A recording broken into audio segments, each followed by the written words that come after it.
everybody, happy Sunday to you all. Thanks for tuning into the Cigar Vixen channel for my weekly top 5. These are the cigars coming out of my humidor, hopefully making their way into yours for your week of smoking.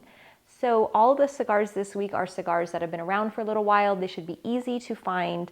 In fact, a couple of them I know for a fact you can find through Cigars Daily. So I want to give a shout out because one of the cigars I'm featuring came directly from Cigars Daily online. I know a lot of you follow Tim, you watch his stuff. He's very entertaining.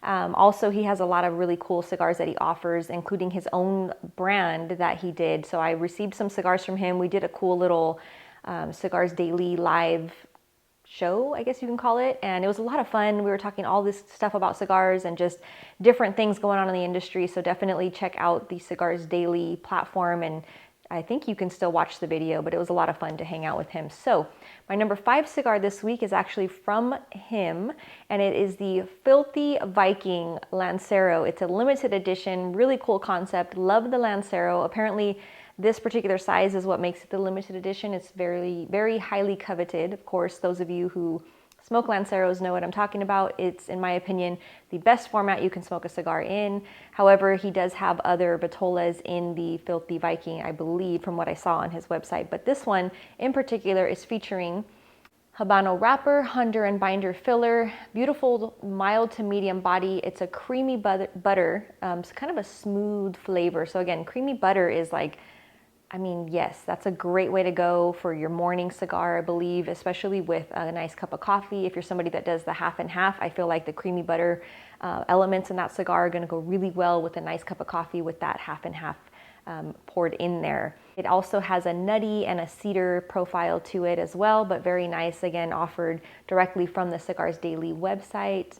You can check out all the nice cigars he has to offer, and he has really good prices as well. So if you're somebody who's looking for somewhere to order cigars online, that's definitely a nice option. Moving on to a classic, number 4 is the Aroma de Cuba, Mi Amor. Love this cigar. This was one that I used to do a lot of stuff with, like in photo shoots, and just when I first started smoking cigars, this one caught my attention because it has a beautiful band. I just love it. It has that very old school Cuban-esque look to it. It's just a nice, easy cigar to smoke. So that one has a Mexican wrapper, Nicaraguan binder filler, beautiful notes of milk chocolate, notes of earth, cedar, nougat, a little bit of pepper towards the end. Again, it's a classic cigar. It's been out there for quite some time, and so hopefully that makes it easy for you guys to find it if it's not in your humidor already. Number 3 is this beautiful cigar that I'm smoking today. This is the Southern Draw Rose of Sharon, of course in a beautiful Lancero format. You can also find it in different vitolas, again, through Southern Draw. They're a brand that is made predominantly, I think actually all their cigars are made through AJ. Just a cool brand. They're veterans. They're a beautiful husband and wife team. The Rose of Sharon is named eloquently after Sharon Holt. She's a wonderful person, and just a really beautiful, elegant cigar to smoke. This one I love to have with any kind of white wine, even champagne, I dare say. And I'm not a big champagne drinker, but when it calls to the attention, like if you're doing mimosas, the citrus might be a little much, but definitely with just champagne or white wine, great pairing. Again, the Rose of Sharon is also equally enjoyed with a cup of coffee or just by itself. Beautiful offering. Again, this one's featuring an Ecuadorian wrapper. It's such a velvet look to it and feel, and it has a nice little toastiness to it.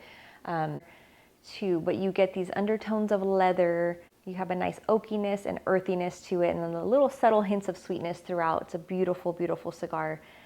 Which brings me to number 2. The Plasencia Alma Fuerte was, I think, their first release in their own lineup of the Alma series. Plasencia, of course, has been making cigars for people in the industry for many, many years. They grow tobacco. They do a phenomenal job. They have a beautiful factory in Nicaragua, and I believe one in Honduras as well. But the Plasencia Alma Fuerte is just what it sounds like. It's a bolder take on some of the flavors offered. It's a Nicaraguan puro, has beautiful notes of cocoa, a leatherness, toasty, coffee, cedar, pepper, a little bit of earth in there. Again, just a beautiful cigar from Plasencia. And number 1, this week, kind of paying tribute to Drew Estate in their Liga Privada month, I believe is what we find ourselves in. So the Liga Privada number 9 has always been a favorite of mine out of their whole Liga series. Of course, they have many to choose from, and they have recently added quite a few to the collection, but I love the Liga Privada line. Of course, originally blended, this particular one, the number 9, was blended by Steve Saka back when he was with Drew Estate. It was more of a private line. In fact, that's exactly what it translates into. It's a private collection, private line, one that kind of like what he makes now, cigars for himself. So the Liga Privada number 9, of course, by Drew Estate, beautiful cigar. It's a classic. It's one that belongs definitely like box worthy in your humidor. You should always have some of these on hand. I love, love, love the number 9. It's just a rich cigar. There's so much flavor to it, beautifully made. It's just a wonderful, wonderful offering, as are many of the Liga Privadas that Drew Estate offers. So if you have the Liga Privada number 9 or any of the Liga Privadas in your humidor, I welcome you to post them and tag Drew Estate, tag me. Again, it's Liga Privada month, so let's keep it going. But the number 9, featuring a Connecticut broadleaf for the wrapper, a plantation-grown Brazilian matafina for the binder, Honduran and Nicaraguan Cuban seed filler. It's earthy. You get the dark roast coffee, dark chocolate. You get dabs of black pepper, a little bit of cinnamon. Again, it's just a very rich cigar, just a classic and one of my favorites. So hopefully you have one, if not all 5 of these cigars. If not, hopefully you can find them easily on, I throw out the Cigars Daily website. You can also find them, the majority of them, in your local brick and mortar. So feel free to support those guys, especially go in there, take the top 5 with you and see which ones they have, if they can order them. A lot of times they can order them for you, but thanks so much for tuning in. And again, I wish you guys a happy, blessed, safe, productive week ahead of you. Cheers.